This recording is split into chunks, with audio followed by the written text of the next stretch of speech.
Sevgili kızlar, biz менен чогуу шпинат кошулган жашыл кесме жасайбыз.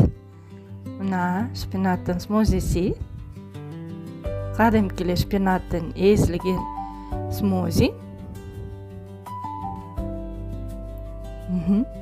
Алабыз дагы кадимки эле унга кошуп, кадимки камырдай кылып жууруйбуз. Туз кошобуз. Шпинаттын смузисин кошкондон кийин жакшылап айлантып, мына ушундай жашыл сонун камыр дайын болот. Өтө жумшак болбош керек жана өтө катуу дагы болбош керек.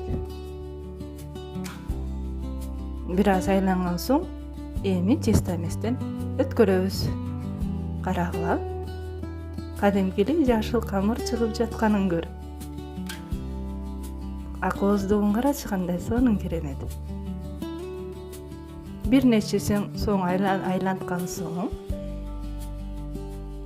көпкө чейин айлантып, камыр кадимки эле пластилин сыяктуу болуп, эластичный болгондон кийин гана камырды тоголоктоп, анан кесме лапша резкадан чыгарабыз. Карагыла, кандай керемет сонун кесме дайын болду.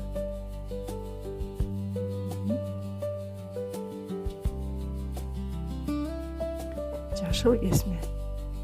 Кадимкидей эле кайнаган сууга бышырабыз. Бооздугун карачы кандай сонун.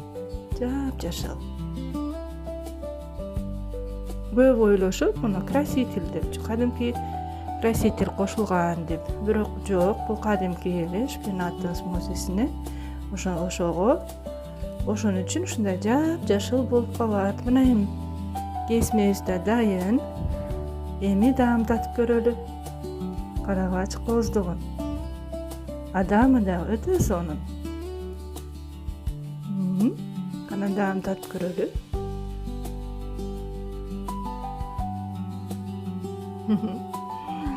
Ай, шенесер кыздар, өтө сонун, өтө даамдуу. Анжамча шпинаттын даамы сезилет. Камыр өтө кооз жана сулуу. Тамагыңыздар даамдуу болсун.